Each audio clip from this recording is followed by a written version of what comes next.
I'm Devan George, and I'm the communications coordinator here at the Pike County Conservation District.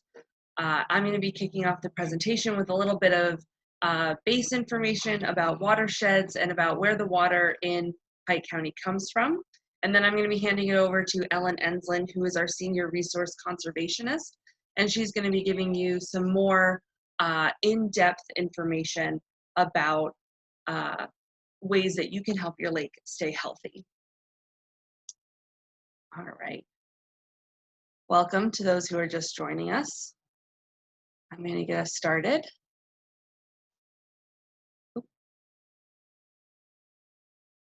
Ellen, if you want to just type in the chat box the instructions for asking questions for people just entering, that would be great. All right. So the very first way to help your lake stay healthy is to understand your watershed and your role within your watershed.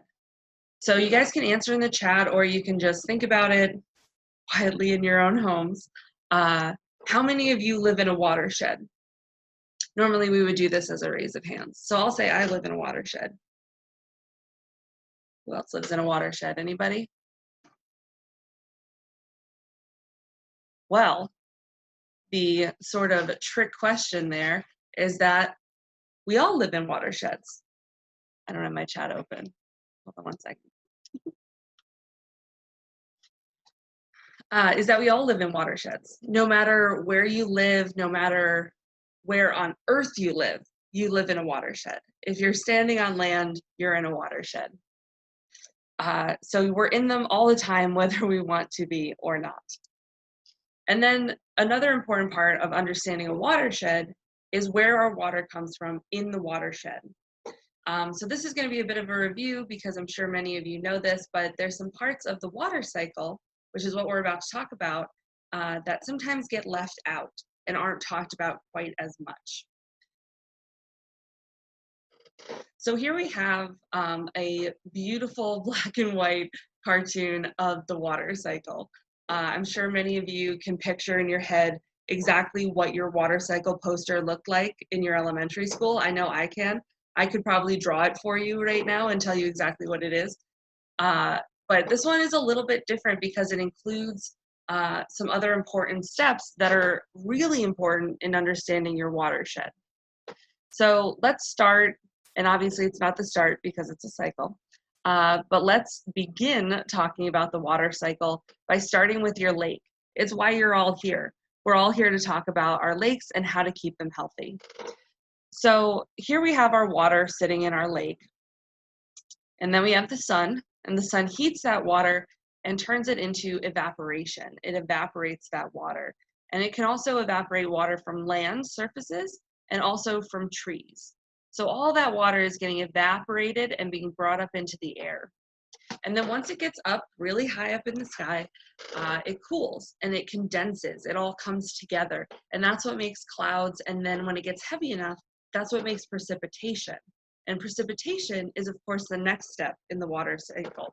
So we have evaporation from our lakes, condensation up in the sky, and then precipitation as it falls back to earth through rain. I don't want to, in June, say the S word, but snow. We all know snow's coming, but it's not here now, so let's not talk about it. So we have this rain that comes down onto the land. And now we're at the part that I feel like it's often missed. If you were educated on the water cycle and you were taught both of these things, that's awesome. I'm really excited that other people know what we're talking about here. But when the water hits the land, it can go two places, one of two places. It can either run over the surface. Oh, I'm so sorry. I'm pointing to a screen. I do that in Zoom meetings as well. So it can either run off of the surface in one of the best named scientific processes ever, which is called surface runoff. It says exactly what it does. That never happens in science. I love it. So we have surface runoff where the water literally runs off of the surface, or it can go down into the ground.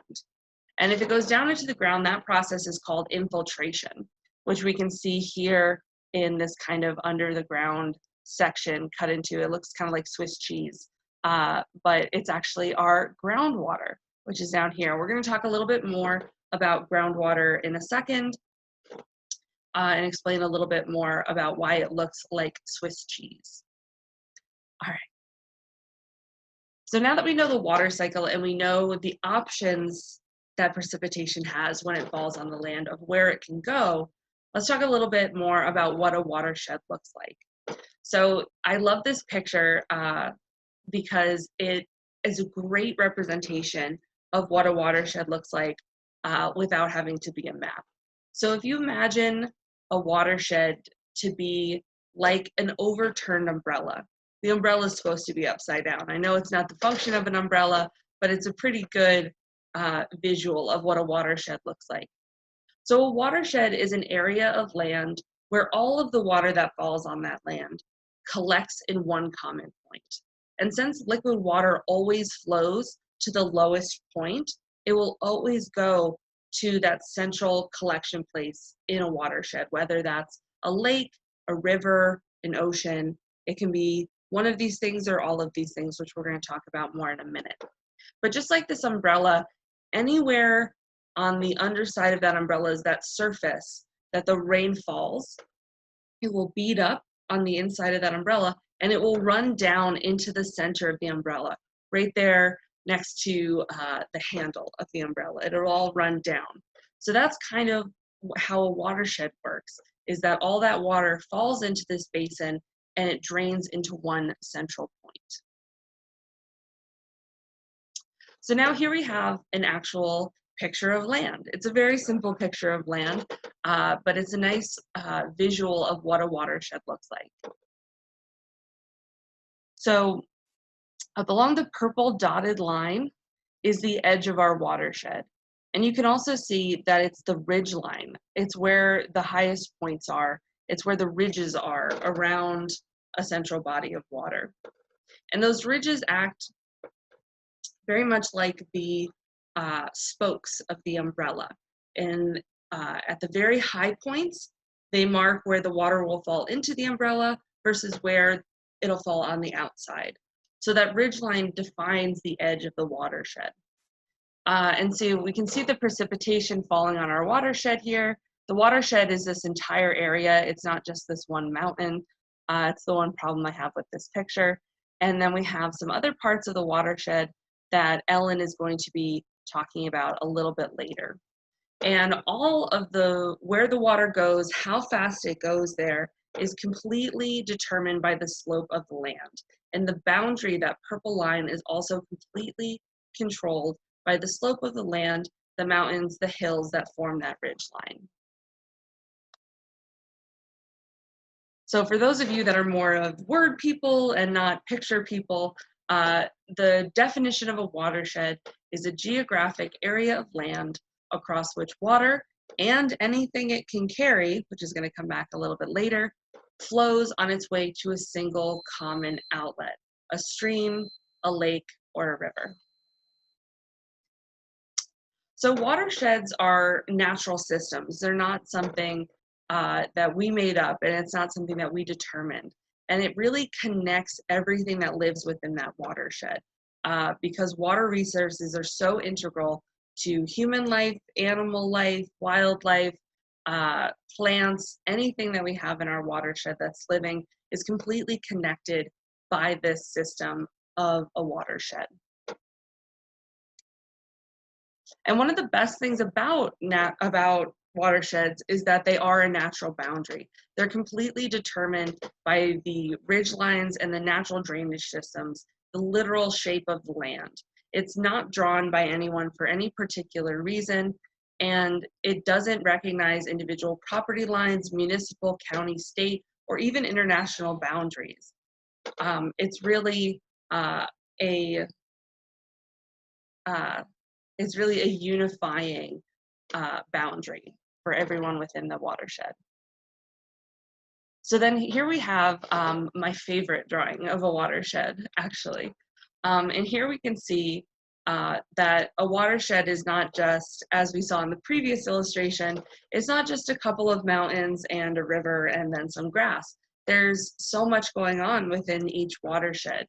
Here we can see we have some forest and we have these smaller creeks and smaller tributaries that join up with the larger body of water. We have a town here, and we have, some homes, we have a farm, we have a wetland. So there are all of these things that contribute to your area in which you have your watershed. And then here we have the common outlet, which is a river. And so something that we need to think about, and the thing we're going to be talking about today, is different types of pollution in our watershed. So the first one we're going to talk about is point source pollution. Point source pollution, another really beautifully named term, is pollution that you can literally point to. You can say, there it is, I see it, stuff is spewing out of this source and it's causing pollution. And then that's usually something like, we have, some industry over here in our little town right next to the word point source pollution. And if they have, a pipe discharging directly into your watershed, and you can, again, point to it and you can see it, that's something that's regulated. And that's something that is up to the regulatory organization as well as industry itself. So what we're going to be talking about today is the pollution that we contribute to our watershed. I'm not saying you're not in industry, you could be. I'm not telling you what you can do. You can pollute as many ways as you would like, but we're here to talk about not polluting. So we're going to be talking about non-point source pollution. So also very aptly named, it's a pollution source that you can't directly point to and you can't say that's where this pollution is coming from. So if you're in a large body of water and you're a water quality scientist and you're pulling out samples and you're finding pollution in it, this is often how they find non-point source pollutants, though they don't know where they came from. They can't point directly to one source. If we could, we would be able to regulate it and stop it. But non-point source pollution is the pollution that we all contribute to. And it's all of us leaving materials on the landscape to run off through the watershed. So as I said when I was talking about the definition of a watershed, it's all of the water that runs off the land and everything that it carries with it. So as we leave things on our watershed, on the surface of our watershed, the water is running off that landscape and carrying with it everything that we leave on the ground. If you've ever seen, a great example is if you've ever seen a collection of trash in a place in the water, in a place where you don't think that anyone's actually throwing trash, it's usually because that trash is being washed off of the land and into the water body. So something else that we're going to talk about right now is the groundwater in our watershed. So non-point source pollution is not just the pollutants that are picked up and carried in surface runoff. They can also be carried down into our groundwater through infiltration. So here you can see the water going down into our groundwater. We again have this nice little dotted Swiss cheese-esque groundwater system. And then underneath, the ground doesn't actually look like cement blocks stacked on top of each other. I wish it did. I feel like it would make the study of geology so much easier. So what we're going to be talking about now is what groundwater is and how the chemicals can, and how pollutants can get down into our groundwater. So we're going to be talking about the above and the below. It's important to remember that a watershed is not just the land, it's not just the surface of the land. It's also your groundwater. It's also all that water that's under our feet all the time. And I like saying that because it gives it a real Twilight Zone feel. It's like, did you know that all that water, all that rivers of water were running under your feet this whole time. And I remember when I realized that as a kid, it felt like a very Twilight Zone moment, like there were aliens in my classroom and I didn't even know. So there's water under our feet at all times, moving beneath the surface. And that's a really important part of our watershed. So what is groundwater? What does it look like? Again, when I was younger and I was told that this water was under my feet, I would often picture a huge lake, like in a cave. Like if I just dug down deep enough, I would eventually like fall down into the earth and there would be a lake in a cave, and that's where my drinking water came from. Unfortunately, as magical as that would be, that's not the case. Here we have a drawing, a illustration of what our groundwater looks like. A very, again, simplified illustration of what groundwater looks like. We're going to be doing more information on groundwater coming up next month in our social media on Facebook and Instagram. So if you'd like to learn more about groundwater, make sure that you follow us there and you can learn all about it. I'm very excited because we're going to learn through the groundwater model that we have. And it's really interesting. So most of our area residents, especially here in NEPA, obtain their drinking water from groundwater sources. So here we see the soil. We have the surface of the land where we stand, where trees grow. It's the surface. And then under that, we have our unsaturated rock, our water table, which is the average level that the water underground stays at. And then we have our saturated rock. So if you want more information about what a water table is, how that water fluctuates, especially how it fluctuates in Pike County, you can go to our website. We collect a lot of data and a lot of information on our groundwater resources here in Pike County, and you can learn all about it. But that's all I'm going to say about it today. So here we can see what the rock looks like and what the soil under our feet looks like. No matter how hard packed the soil feels, there's always, if it's dry, if there's no water in it, there's always going to be these, here you can see they're represented as white spaces, but there's going to be these pores in between the particles of sand and rock. Have any of you, if any of you have ever been to the beach and you had a bucket of sand and then you started pouring water into it, and the water didn't just stay up on top of the sand, even though you had the sand packed in there, that is what is happening, is the water is filling those pores in between the sand particles. And so this saturated area, this zone of saturation, this is supposed to be a magnifying glass. If you guys, I should have described that before. It took me a minute to figure out what this was supposed to be. So you can see the water has filled up these pores in between all of the little particles of rock. And that's, again, where we get our drinking water from, is by tapping down into that saturated rock layer. All right. So obviously drinking water is a very important benefit of having great water here in Pike County. We have really great clean water, and there are so many benefits. You can see them all listed here. We have drinking water, we have flood protection, we have some really great wetlands here in Pike County, and a little bit later, Ellen Enslin is going to be going into some of the stormwater control aspects of wetlands and all of the great things that they do for our water resources. We have really great wildlife because they have really clean water to drink, which also feeds the flora and the fauna. Recreation. So all the things that we were talking about in the beginning that we love to do in Pike County.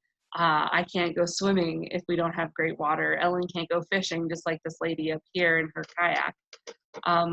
We have fitness opportunities, and of course, the economic benefit that it brings to Pike County. Excuse me. The economic benefits, I'm sure we all know, for Pike County: ecotourism.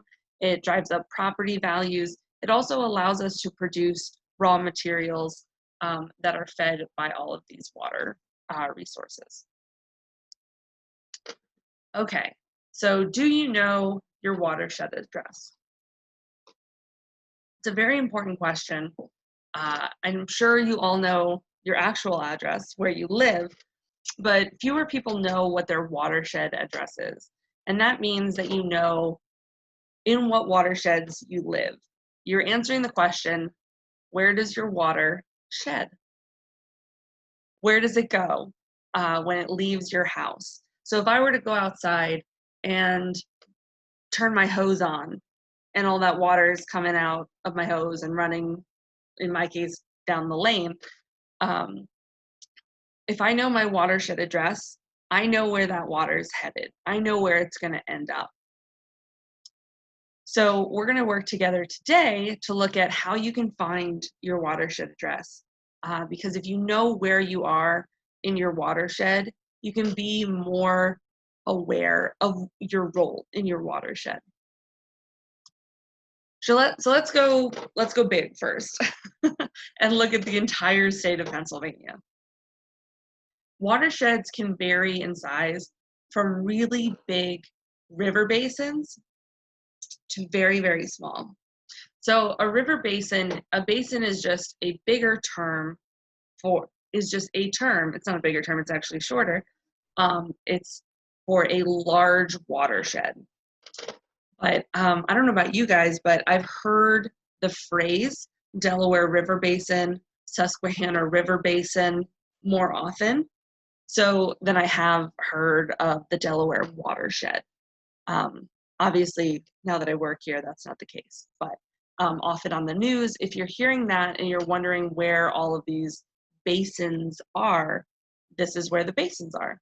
We have 6 major water basins in Pike County, as you can see from this map, in Pennsylvania. I'm sorry, not in Pike County. We have 6 in Pennsylvania.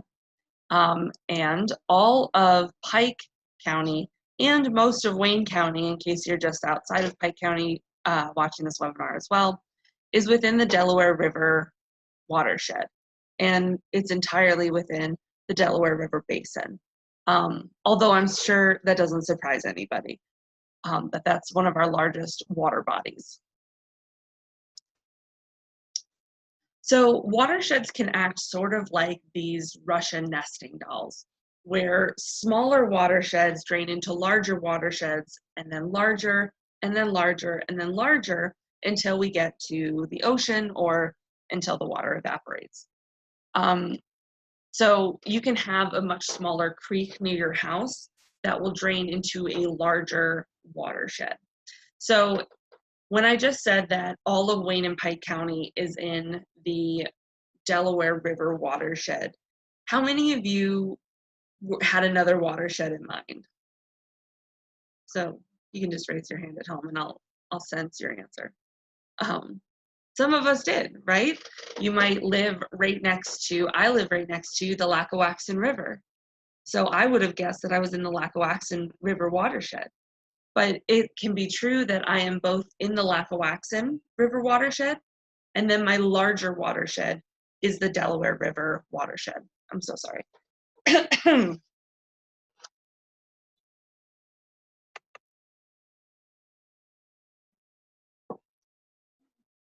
So here we have a nice little outline of Pike County, and we have a list of the major watersheds that we have here in Pike County.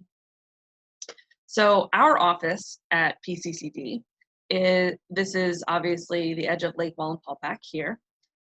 We at PCCD are in number 15. So we're also in the Lackawaxen River watershed, which again, as I said, we can be in the Lackawaxen and also be in the Delaware. So that's part of knowing your watershed address, is being able to connect all of the watersheds as you go. Being able to say, I live in the Lackawaxen watershed that flows into the Delaware River watershed. So that's being able to know your address, is being able to connect all of those points. So when you know your watershed address, you know that as rain falls on your home or wherever you are that you're determining your address for, the water, you know where it's going to go from one place to another, like links in a chain.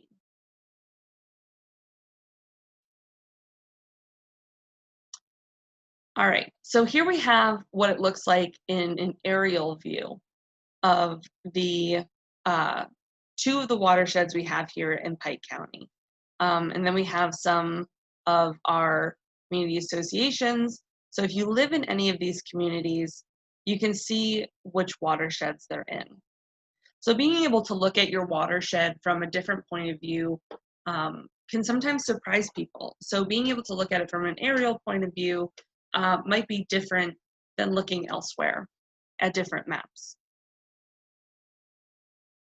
And then here, the bright blue line is the outline of another watershed. And here we have it on a topographic map. So topographic maps are the ones that have all of these little lines that show you the elevation of the land and the slope of the land. So that can make determining your watershed much easier because, as I said in the beginning, watersheds, where your water sheds on the landscape is completely determined by slope and elevation of the land that the water is falling on. So topographic maps can be a great tool to determine where your water is going to go. So here we also have a convenient watershed address finder, courtesy of the United States Global Geological Survey website. And here, when you go to this link, which we'll put in the chat so you guys can save it. Oop, maybe not. Oh boy, now I clicked on it. Oh, sorry guys. Okay, I'm gonna just put it in the chat for all of you. So if you would like to save it somewhere, you can. So there's our link. And when you go to this website, it's very easy, it's very interactive, and you can click anywhere on this map wherever you are. I'm assuming most of you are in the Mid-Atlantic, but maybe not. So you can click anywhere and it'll help you zoom in layer by layer to your actual watershed address. And you'll be able to find the layers of your Russian nesting doll watershed, and you'll be able to make that chain, that link of where your water will go once it falls on your home. And this is a great way to do it until we can develop tracking collars for raindrops, because we don't have that yet. So what we want to think about next, I'm so sorry. What we want to think about is that, as I said at the beginning, everyone is part of a watershed. Even if you can't see a stream or a lake within sight, every piece of land, no matter how small, is part of a watershed. And because of that, watershed stewardship is up to each of us, because we are all members of a watershed. And you have to understand that water is a finite resource, and knowing your watershed address and learning more about the impacts of the way you use your land in your watershed can greatly impact the quality of the water further downstream. Something that we say at the Conservation District a lot is that we all live downstream. So being part of a watershed means that we are all downstream from somebody else.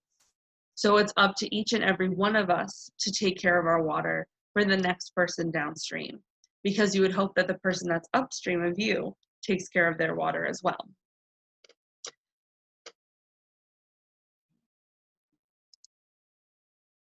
So now we're going to talk a little bit about how we each individually affect our watershed.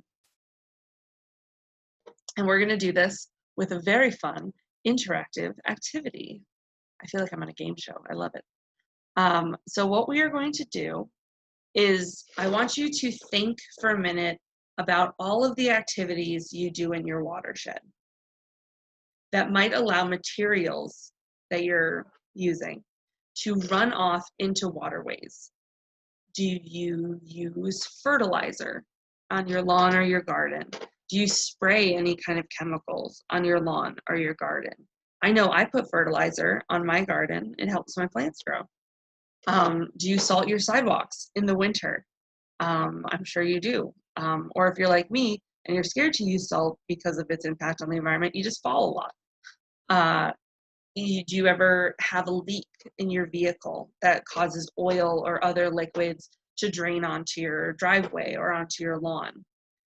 Do you have yard projects that have dug up the earth? Have you ever had exposed earth on your property? Do you pick up after your dog when you go for a walk and you take it out? That's surprisingly not just something that affects the neighbor down the street that you don't like, whose yard you always take your dog to. I know, I'm surprised as well. And so think about all of these things and think about how often you do these things. Because it's not just about not picking it up once, it's about the repetitive action. So if you did one of these activities once a week for half the year, that's 26 times. Is that crazy? How quickly that can add up. So just once a week of each of these activities over the course of half a year adds up to 26 times. All right, so now we are going to do our interactive activity, our game show portion, if you will. So in a minute, right now, a poll is going to pop up on your screen. Oh. Please hold one moment.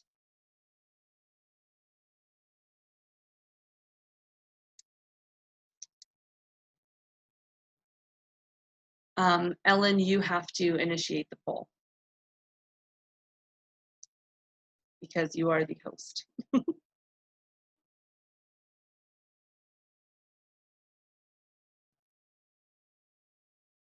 So in a moment when Ellen activates the poll, Devan, I'm not sure how to do that.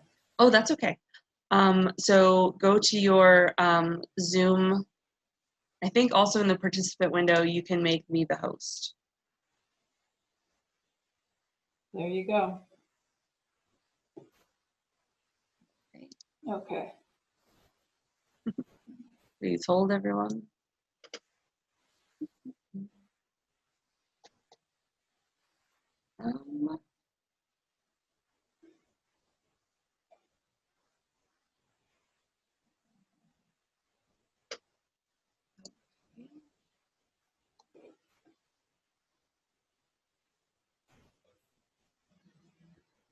Ellen, if you could go to the Zoom meeting in your Zoom account, it should have an initiate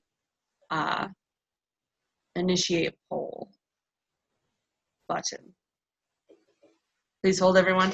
While we're waiting for the poll to get started, it's going to come up and it's going to ask you how many times this past year that you applied each of these substances to your property or anywhere in your watershed, or if your activity led to the substance being found on your property or in your watershed. So here we have some animal waste. So if you have a dog, or if you have a cat whose litter box you throw outside. We have fertilizer. So if you put any fertilizer on your garden or on your lawn, any kind of chemicals that you use on your lawn, or any kind of chemicals you use in your home. This can include if you use non-organic or earth-friendly cleaning products. Here we have exposed sediment, which means anywhere that you've dug up the earth and you have this loose dirt sitting up on top of the soil. Because as I'm sure many of you have seen, if there is a construction site or somewhere where there is a large pileup of soil and then a big rainstorm comes, you've seen that soil being dragged off of the pile and down into a water source. So then we also have sidewalk salt. Again, if you don't use sidewalk salt, you probably also have a very sore back like me. And then we also have removing shade vegetation here in the yellow. So if you removed any kind of trees or tall grasses or anything that would provide shade to the soil or to the ground, because that really does have a pretty profound effect on your watershed and on the water in the soil. All right, Ellen, Unfortunately, how are I we doing? couldn't find that option. I'm sorry. Oh, okay. So what if I leave and come back in? You want to try that? Yeah, try that. Okay. Sorry, everybody. We're new As to much, it. we're very excited to have you all here for our very first webinar, but unfortunately that does mean that you're also here for some kinks, which is fine.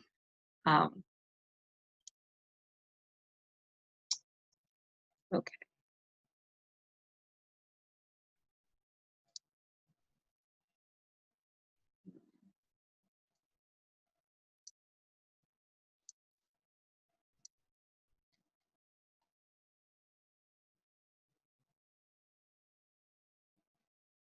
She's back.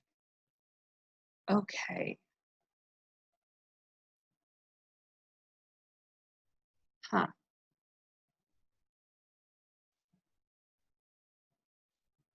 Oh. The poll is not working, which is fine. What we're going to do instead is in the chat, we still have a great way to communicate with each other. We are going to do this activity via chat instead. So what we're going to do is we're going to start with animal waste. In the chat, if you could say how many times in the past year you think you've left or you have caused animal waste to be in your watershed. And this can include if you have a farm and there's animal waste on your watershed as well. Nice. That's true. I don't have any pets, so it's easy for me to say none. I had a fish for a while, but he didn't contribute anything to animal waste on the environment.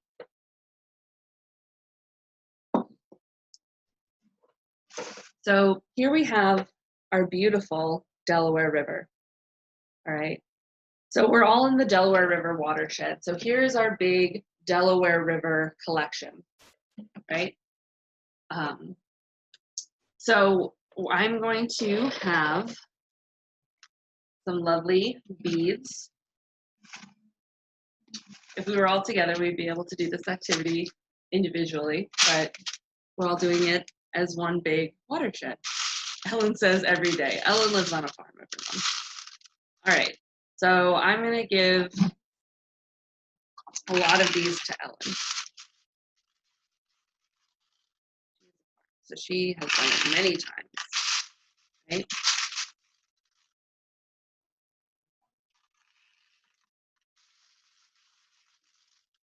Okay, so I'm adding a lot of animal waste to our watershed.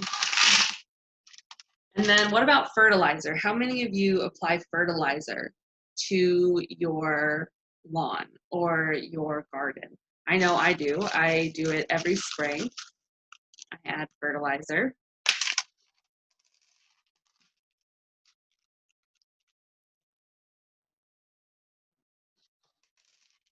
A lot of fertilizer. And that's going into our river. Anybody else? Ooh. If anybody's having trouble finding the chat, if you just hover on the bottom of your screen with your mouse, a chat symbol will come up. You click on that, you should have a chat box that comes up.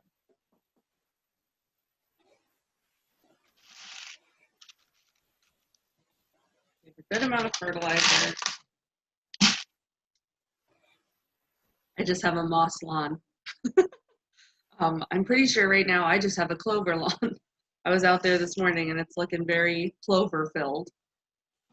All right, so what about sidewalk salt? How many of you apply sidewalk salt to your sidewalk? I would say I do it once a week for half the year. I do it quite often.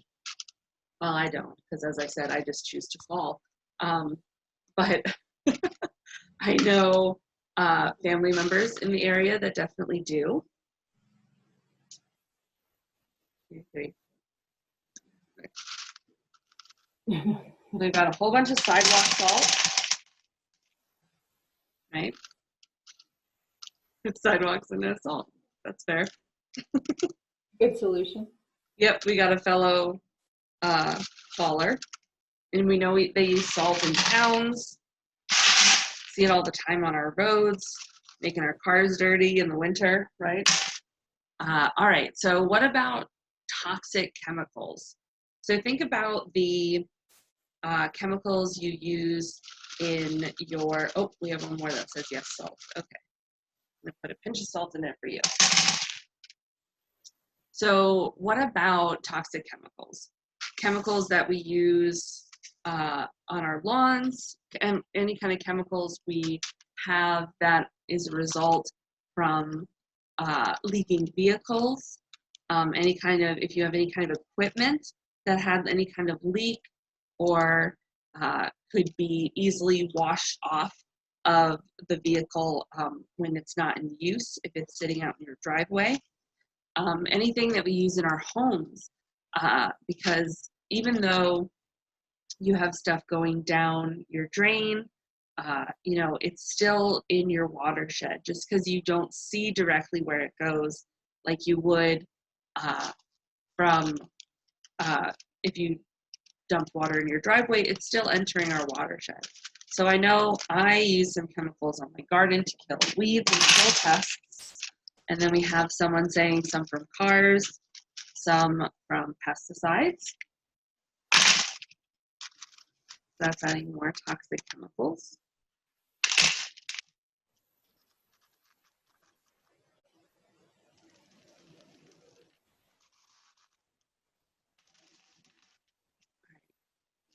And everyone else doesn't clean their homes. That's fair. That's okay. That happens.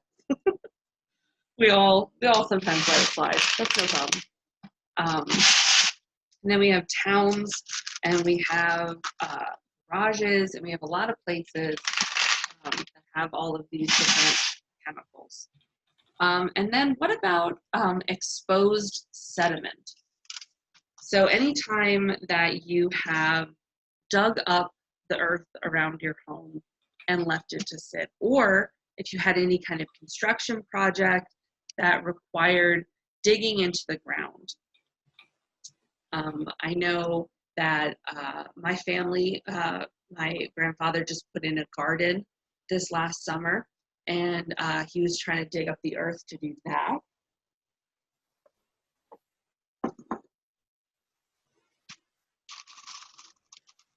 So he had a bunch of exposed sediment.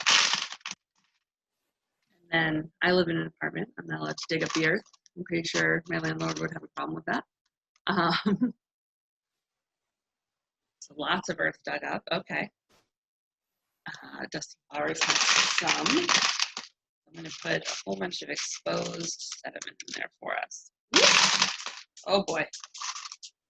I'm going to have a lot more trip hazards in my apartment now that I have all of these beads rolling around on the floor that I just dropped.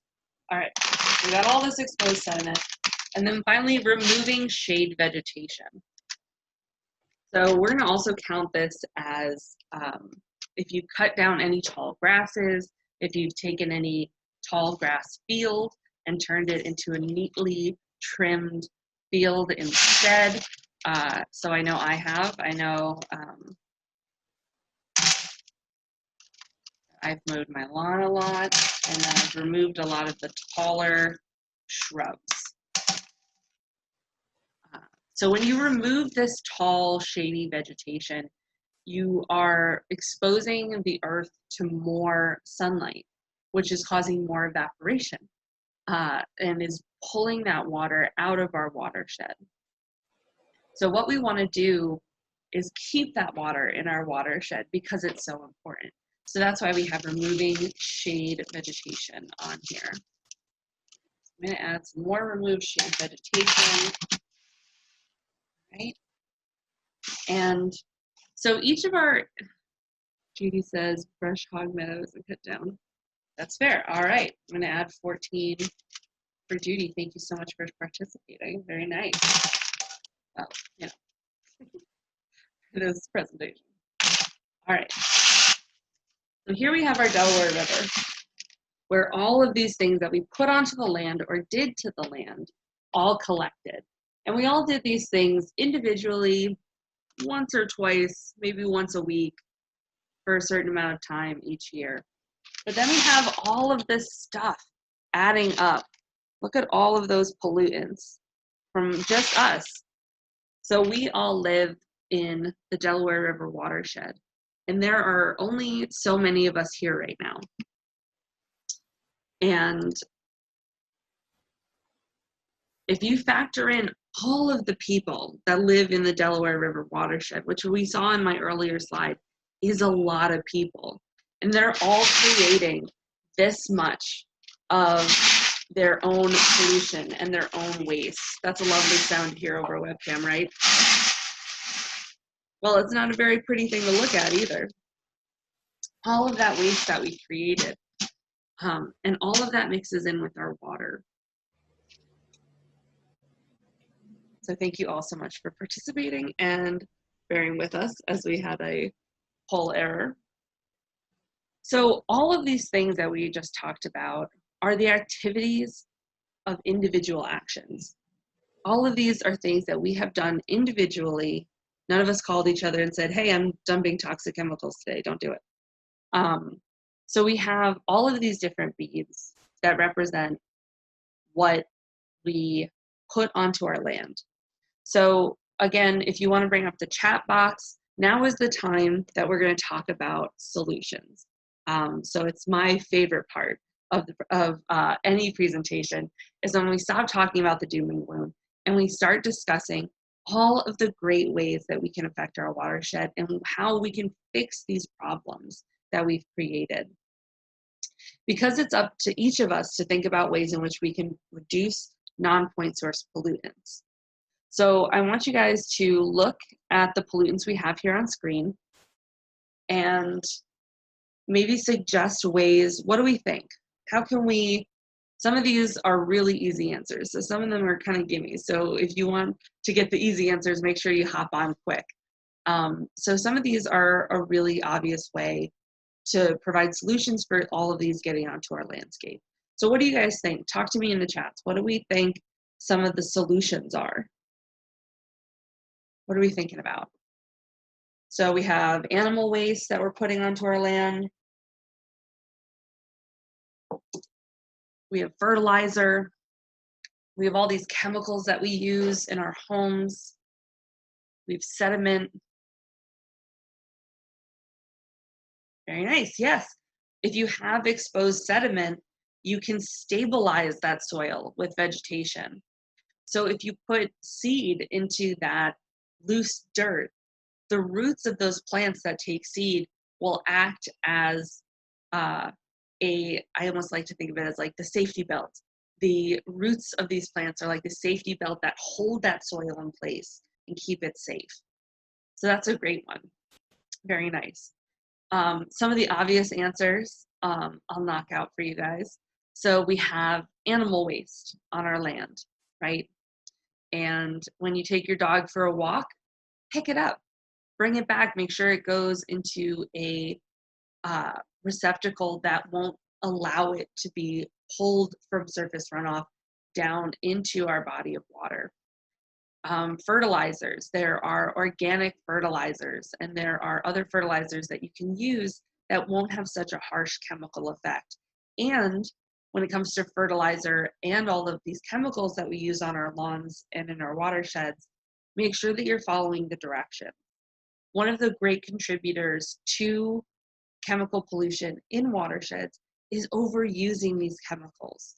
I think that I have also in the past been the type of person that was like, well, the more of it, the more damage it'll do.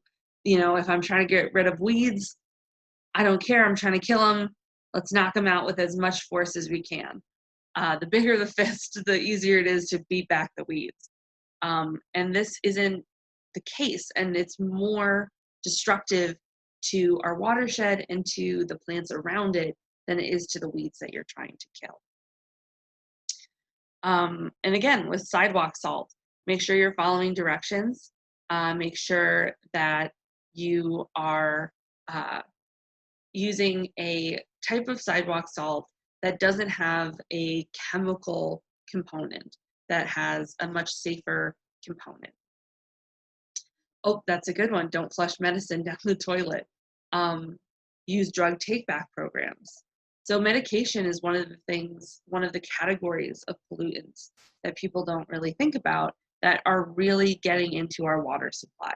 And it's not only having an effect on the water, it's having a direct effect on things that are living in the water. And so medications, use a medication take-back program. What about groundwater? Because remember, a watershed isn't just what's above the ground, it's what's below the ground. So removing the shade vegetation, as I said, allows more sunlight to hit the soil, causing more evaporation.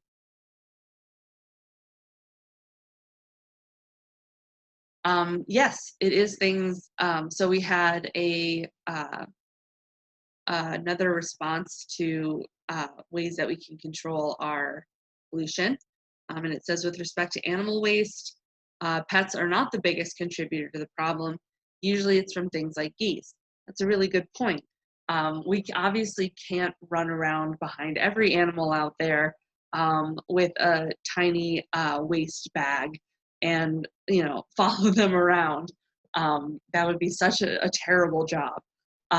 But being a pet owner and picking up after your pets, even if you live somewhere where it's just your family and you don't have some like nosy neighbor looking out their window being like, wow, so-and-so left their animals, it's important that we all do everything that we can, and all these little ways add up. As we saw from the bead activity, all of your actions and all of your activities do add up in a watershed. So even though it's not the largest contributor, it is still a contributor. And if we're able to all do our very own small part, we can help our watershed together, collectively. All right. So again, here we have this beautiful watershed illustration. And picture all of the things that we just talked about, all of those pollutants, all of those ways that we can contribute pollution to our watershed, and picture them running off the landscape and into our primary waterways, into our central bodies of water. But also picture them infiltrating down into the ground, this Swiss cheese layer, which now we know why it looks like Swiss cheese. So even though we have point source pollution, picture your non-point source pollution, the things that we contribute to, each of us individually.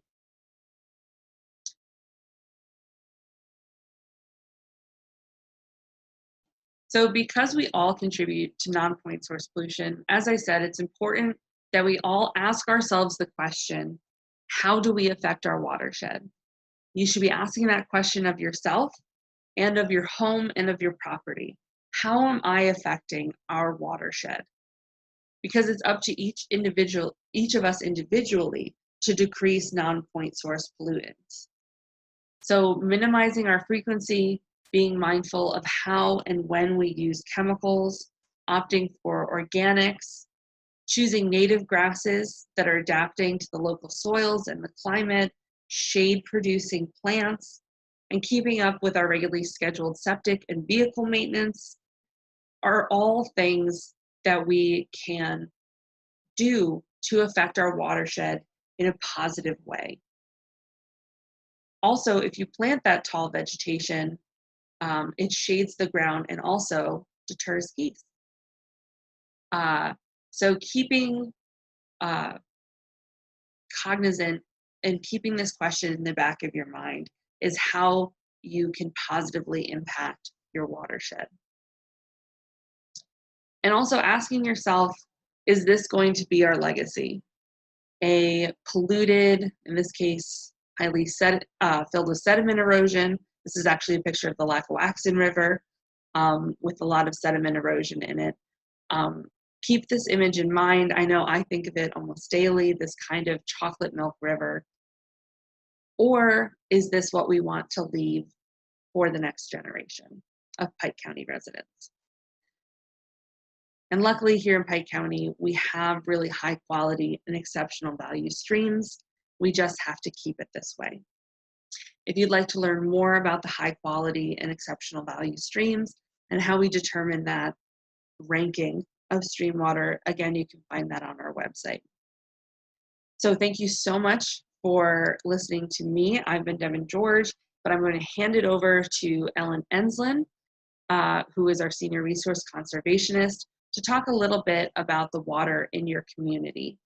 And before we do that, I'm going to give Ellen and any of you an opportunity to ask any questions you may have for me about the first part of our presentation.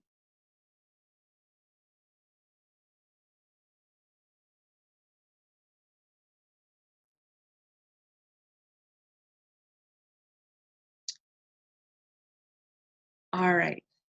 Not seeing any questions, I'm going to hand it over to Ellen Enslin. Take it away, Ellen. All right, thanks, Devan. You guys hear me okay? Put my screen back on.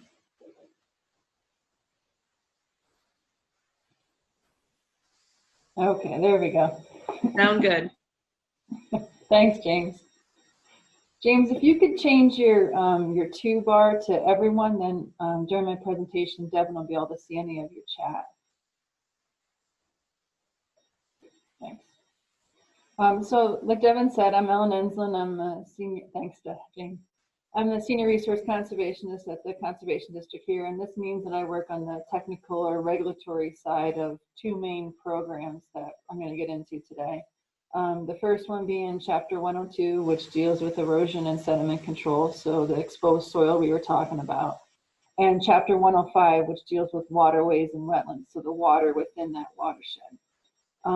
Our conservation district, as most in Pennsylvania, have delegation agreements with the Pennsylvania Department of Environmental Protection to assist landowners with complying with these regulations in their county. So today we're going to focus on the water in the watershed, the lakes and the ponds and the streams and such, and the water side of things.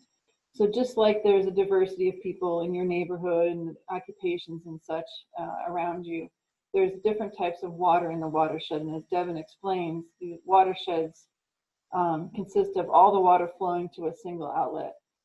And the areas that hold the water or transport the water are these areas in your watershed.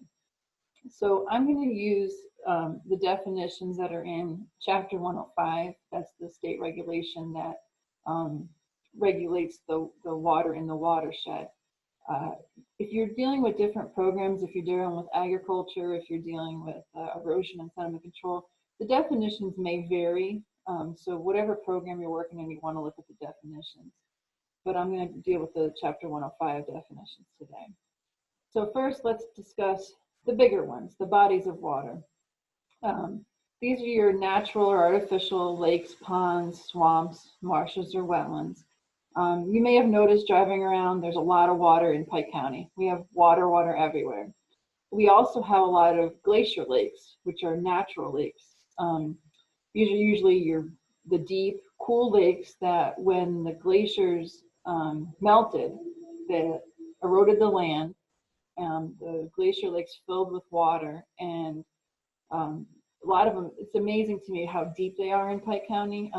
I've been to some lakes, not in them down this far, but there's some lakes in Pike County that are 180, 110, 120 feet deep. And those, from what I understand, a lot of scuba divers like to go down and do training in those areas because they're so deep. You don't usually get to dive that deep in an area like this. So the glacier lakes are really cool in Pike County. We also have a lot of wetlands. That's the marsh or wetland side of things. in the bodies of water definition. And if you look at the natural wetlands inventory, which was put together by the Army Corps of Engineers and U.S. Fish and Wildlife Service many, many years ago, this national wetlands inventory shows the bigger wetlands, the wetlands that are obviously wetlands. They're usually over 1 acre. And that inventory shows that approximately 10% of Pike County is on that list of national wetlands inventory is considered wetlands. There are many smaller than 1 acre wetlands that are in Pike County that are not shown on those maps, but it's a good place to start if you're looking for the wetlands in your area. So the next definition I want to give, or the water in your watershed, are watercourses or streams, creeks, cricks, whatever you want to call them. The way the state looks at them is official definition is watercourses. And it's a channel or conveyance of surface water having a defined bed and bank, whether that bed and bank is natural or artificial, with perennial or intermittent flow. So I'm going to break that definition down a bit. A channel or conveyance. So what we're thinking of is a ditch, a channel. It's going to look like a ditch. It has a bed or a bottom, and then a bank or the side slopes of that that channel. It can be natural or artificial. So you can have a natural stream or water course, as you see in the picture on the slide, but you can also have artificial water courses. And where we see this a lot is honestly in residential subdivisions. So there may have been large residential subdivision, maybe several hundred acres, and before the developer put, and we're talking probably back in the in the 60s and 70s, at that time prior to regulations being in place, they wanted certain lots. They wanted maybe 200 lots within that area. And they didn't want the streams flowing through the lots because those weren't buildable lots. So they took the streams and they moved them to the roadside ditches, or they moved them to the a straight line between two lots. So that would be what would be considered an artificial watercourse. It's still considered a watercourse. It's still a stream, but it doesn't have the nice meandering flow that you would see on a stream that hasn't been affected over time. So just because water is flowing in a ditch or a channel alongside the road doesn't mean it's not regulated. So the last part of that is perennial or intermittent flow. So a watercourse or perennial watercourse has constant stream flow throughout the entire year. In a normal year, in a drought condition, it might not, but a perennial flow, these are your bigger streams that don't usually dry up. An intermittent flow only flows certain times of the year, and it usually receives water from springs or surface sources. So those would be the definition of a watercourse. It's a defined channel having defined bed and banks, whether it's been affected or not, and it has perennial or intermittent flow. And again, if you have any questions as I'm moving forward, you can put them in the chat box, and Devan's gonna read them through for me. Now, floodways is usually where I start talking with my hands, so I'm going to use the cursor here. It's hard to give a presentation without being able to talk with my hands. But every watercourse has a floodway associated with it. So the floodway includes the actual stream channel or the watercourse, which has the bed and the banks of the watercourse. And then the floodway is the portions of the adjoining floodplains that are reasonably required to discharge the 100-year storm or the 1% frequency storm. And this is where the fastest moving water, this is where the fastest moving water would be flowing during a flood condition. And FEMA usually maps floodplains for the larger water courses. So you've all probably heard of FEMA. They usually map the floodplain, and for some other bigger water courses, they'll map the floodway. The municipality in Pennsylvania typically regulates this floodplain. That's the larger area. In Pennsylvania, DEP, or Department of Environmental Protection, and the district, we regulate the floodway. Absence any kind of FEMA mapping, it would be considered 50 feet from the top of the bank in either direction. So 50 feet this way would be considered the floodway, and 50 feet this way would be considered the floodway. So if you're doing any activities within the channel, the watercourse, or 50 feet on either side of that watercourse, you would be within the assumed floodway. And why we say assumed is because it's not mapped. FEMA didn't come out and map every single water course or stream in the entire state or the country. So they had to put some parameters in place to show that these areas should be protected because they do provide the capacity.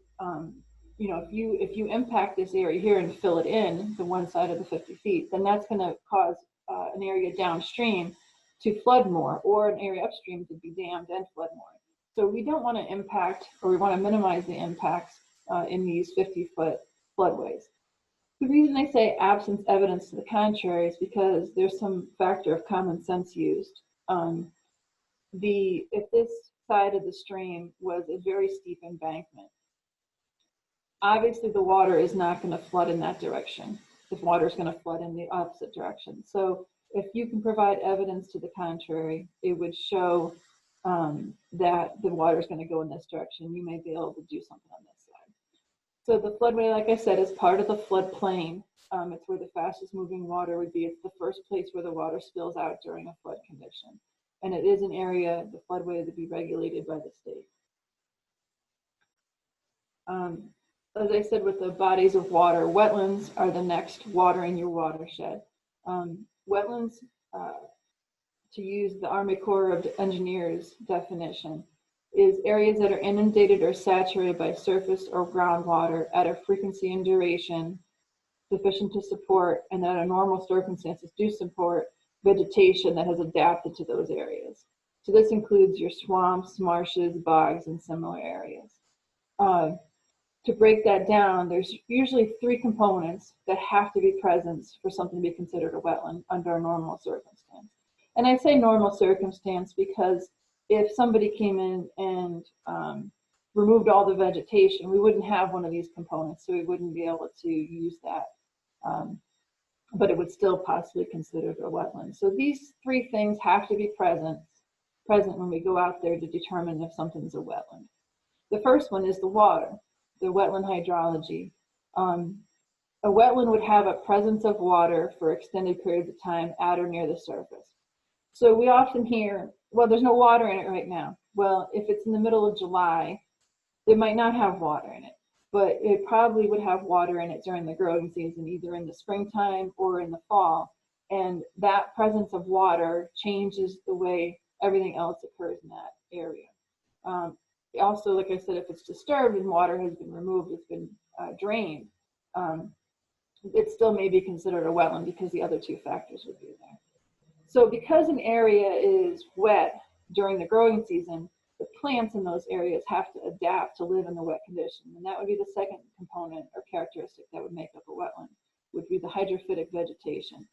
So you have to have plants that don't mind their feet getting wet. You have to have plants such as you can see in this picture, maybe your blueberries, your sedges, your rushes, maybe cattails that don't mind getting their feet wet, that have adapted over time to be able to live with being inundated with water either all the time or for a portion of the time during the growing season.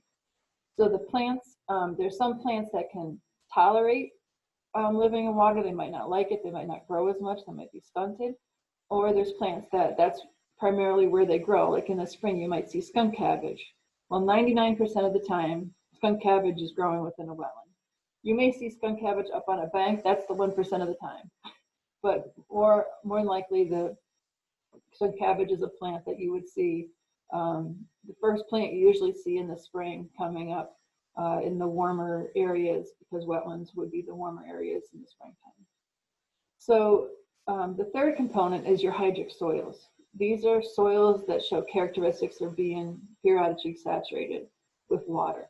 So because the soil or the water is sitting over the soil for an extended period of time, it actually changes the color of the soil. And the way we tell this is we dig holes and we look at the color of the soil at different layers or horizons within the soil. So we compare the color of the soil to paint chips. If you've ever had a septic test done or trying to put a septic system in, you may have seen them do characteristics of the soil, the color of the soil, the chroma, the hue, the value of the soil. That's what we look at to see if that area has hydric soils. So the soil, because it's been flooded or covered with water for a certain period of time, oxygen's not getting down to that soil. It actually changes the color of that soil. So I'm going to show you a couple examples of some wetlands we have in Pike County, but also in this northeast region of Pennsylvania.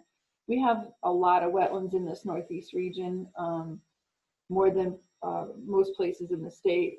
So these are just a couple different wetlands you might see out there. The one on the left side is a scrub shrub wetland. This is an area that has mostly wooded vegetation, less than 20 meters or 20 feet tall. These are shrubs, young trees, or these might be trees or shrubs that maybe the seed fell there. They're not really a wetland species, but they started to grow there and they've been stunted because they don't usually like growing in wet areas. So these are your scrub shrub wetlands on the left side. On the right side is showing you an emergent wetland in the floodway. So you can see this stream has a real nice defined floodway on either side. So you can see when that stream floods, it goes into a wetland area. And like Devan was saying before, this is one of the great benefits of wetlands is during a flood condition, these wetlands will actually slow down the floodway, the flood water from rushing down this area. All that plants, all the vegetation will slow down and actually absorb some of that water and store it over time and then release it. So this is a good indication. This is what we want to see in a floodway, that this has been unaltered. And you can see that the trees in this area have died. That's usually an indication at one time that this was either dammed by beavers. If you see an area like this, they may have been dammed by beavers, or it could be trees that started growing and they got stunted. But more than likely, I would think this is an area that had a beaver dam in it, and then the beaver dam got washed out and they left, or it may have been tracked out if the property owner went through the game commission and had that done. The next one is a forested wetland. This is a wetland where the soils are saturated or flooded for a portion of the growing season, and it's dominated mostly by trees that have adapted to live in this flood condition. You can see this picture was taken in late winter. There's still ice in this pool. So the snow, I can see actually snow and ice in the background. So the snow and the ice have melted, and it's creating an area of pockets of water, that'll be there through the growing season, more than likely. On the right side is one of my favorite types of wetlands. It's a vernal pool, or sometimes they're called seasonal pools. They're a really unique type of habitat. They're typically shallow and small, ephemeral, which means they don't have water year-round.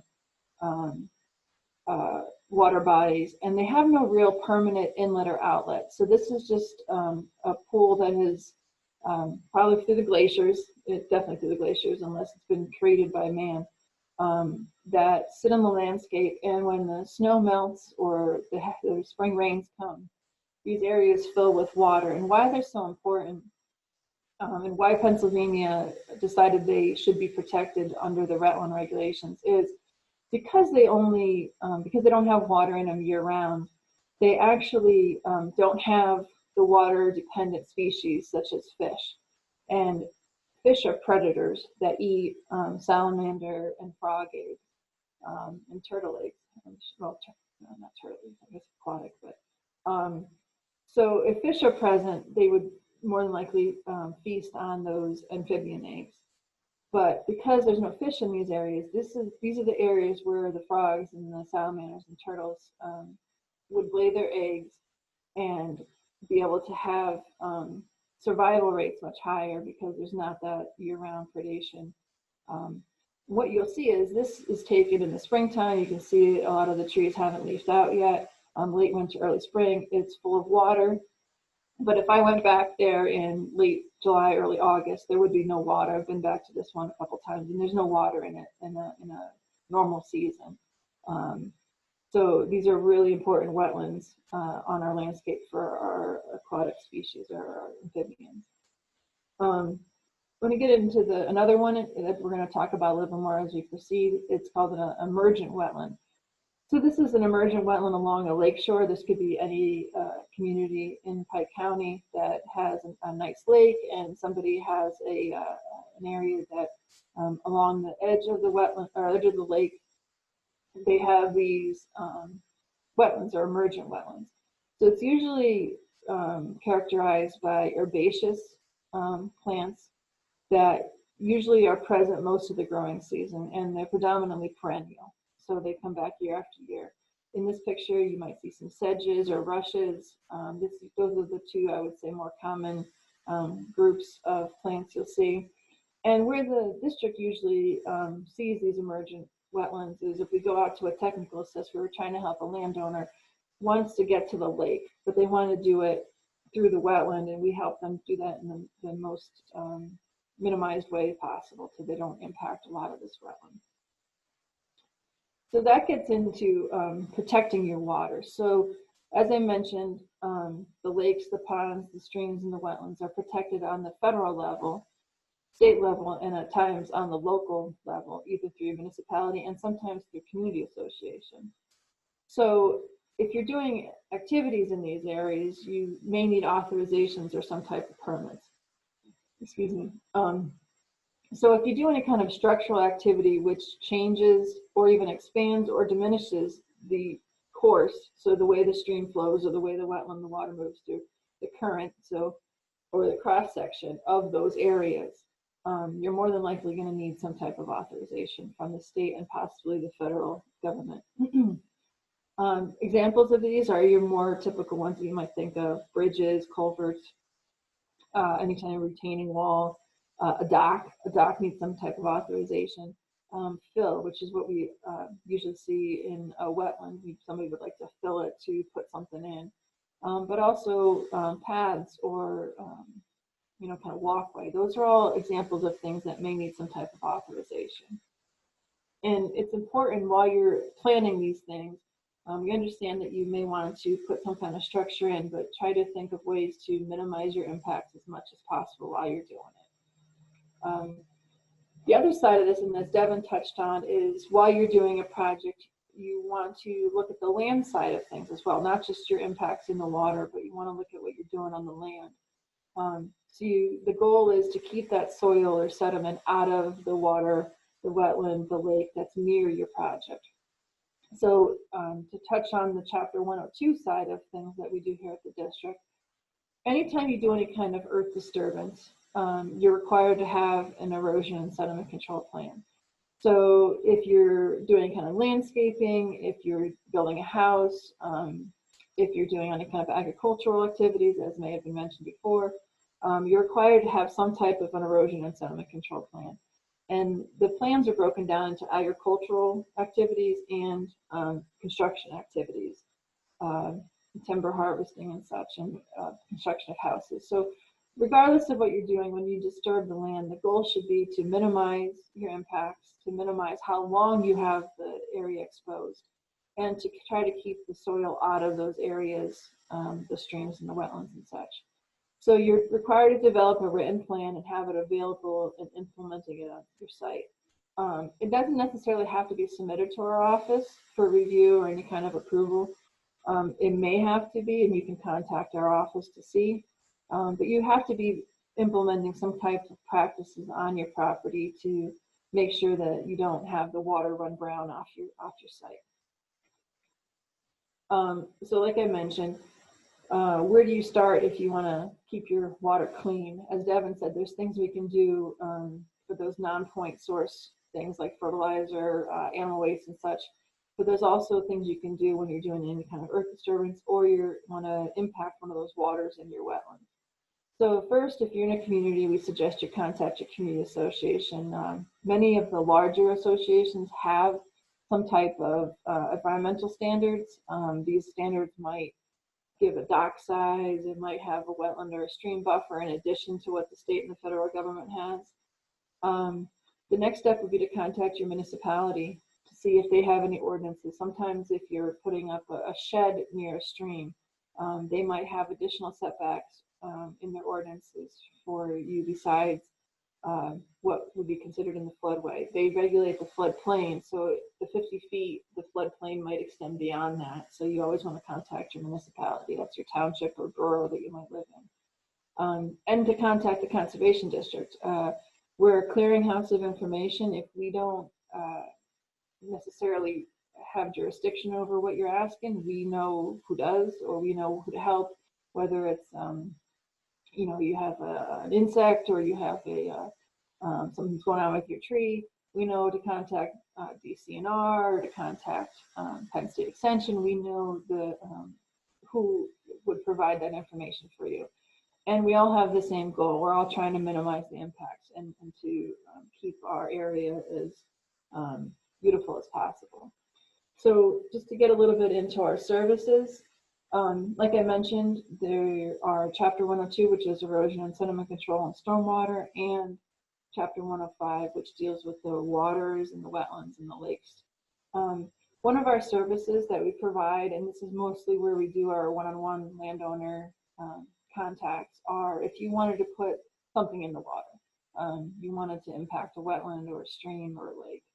And what has been implemented is we understand that these are smaller impacts where might not necessarily be required to bring in an engineer to put in a small path to a lake. So the state has recognized this, and the Army Corps of Engineers, and they've put together what's called general permits. These are permits that are already authorized, and as long as you meet the conditions of these permits, you can use them. And we make sure that you meet the conditions of the permits. So these are for your smaller activities like your docks, your utility line installations, your minor road crossings if you were building a house and you needed to cross a stream, or if you were doing a timber harvest and you needed to cross a stream or wetland, you could use a temporary road crossing. So this is just a list of what's available to you to use. And we administer this in Pike County, so we can help you not only get the state permit, but the federal permit. We can be a one-stop shop for you, and you'd never have to leave the county to get it. So I'm just going to go through a couple of them that we see most often. One is the small dock. You can see some examples of these small docks here.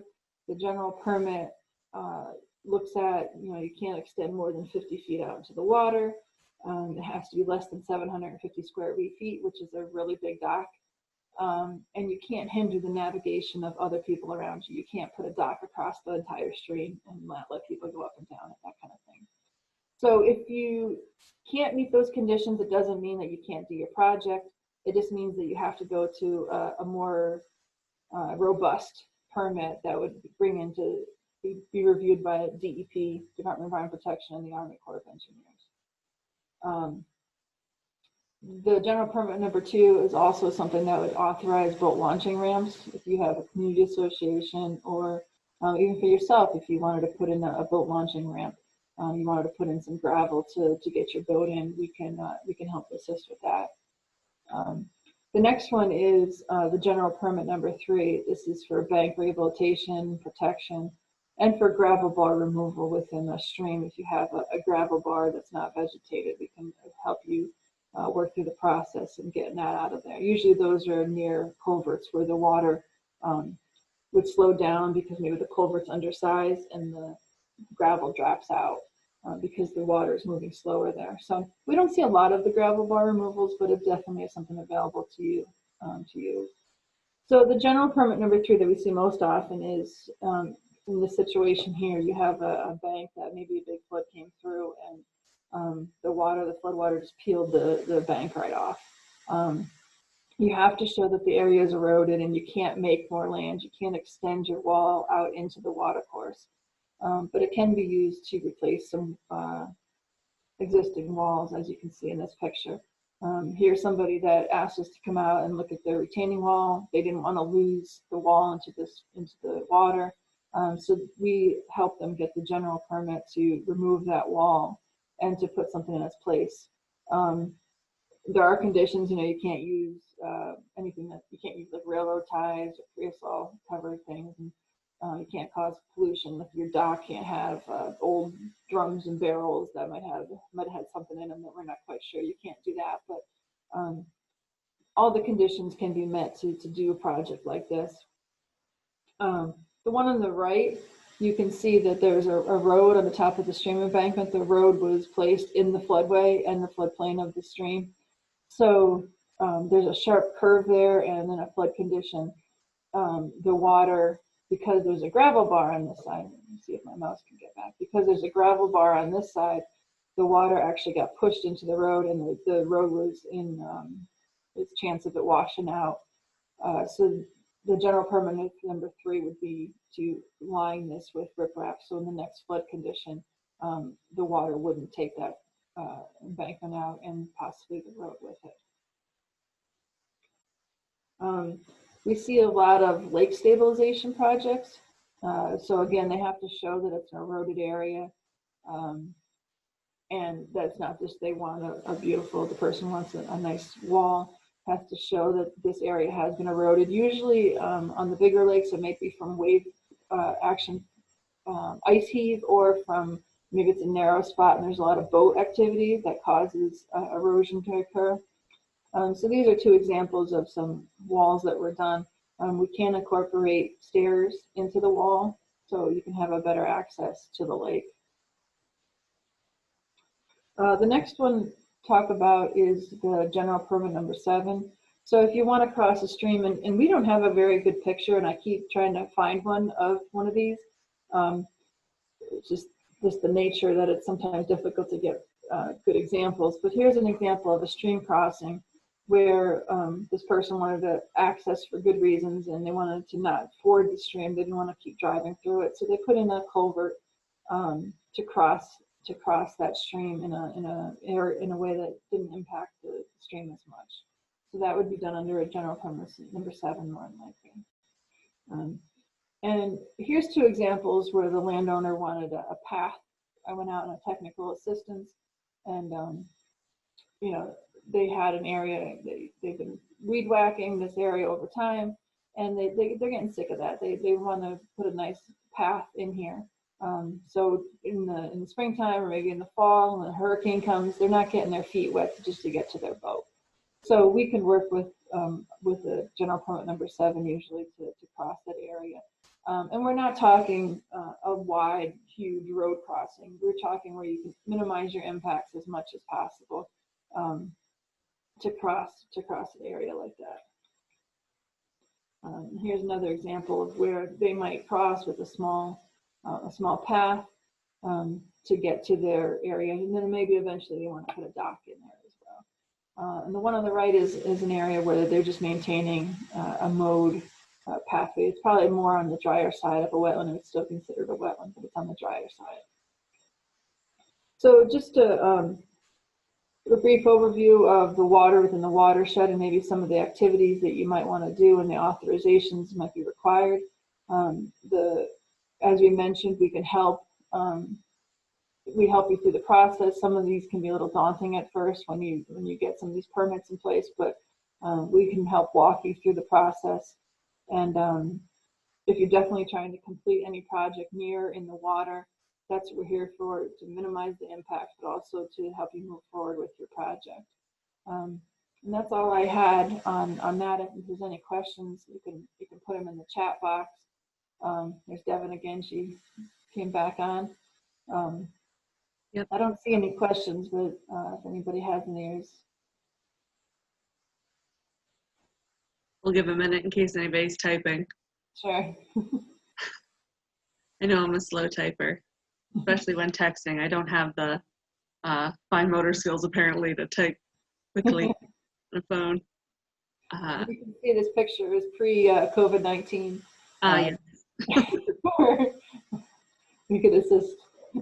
Yep. While we're waiting for any other questions that might come in, I want to thank you all so much for attending today's webinar. We are going to be having 2 more webinars in this series. The next is on July 21st, again at 9 a.m. And this one is going to be about homeowner tips for protecting your watershed. So kind of taking what I was talking about earlier and going more in depth. We're going to be talking about rain gardens, native plants, shade plants, soil composition, and a little bit more about groundwater. And then we also have another webinar on August 25th that is going to be all about drinking water. Very excited. It's going to be all about groundwater. We're going to have someone from Penn State Extension speaking about where our water comes from, how you can get your water tested, and how we can treat our groundwater better. So,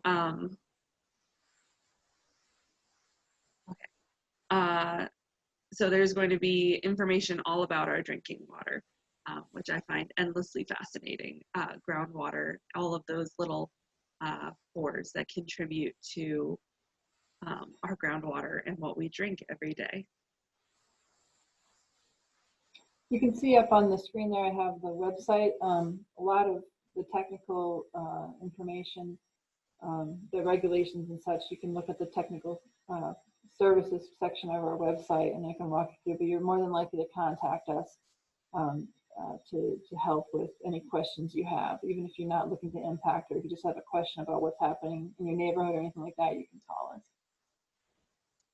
So I see we might have had some technical difficulties on the second half of the webinar there.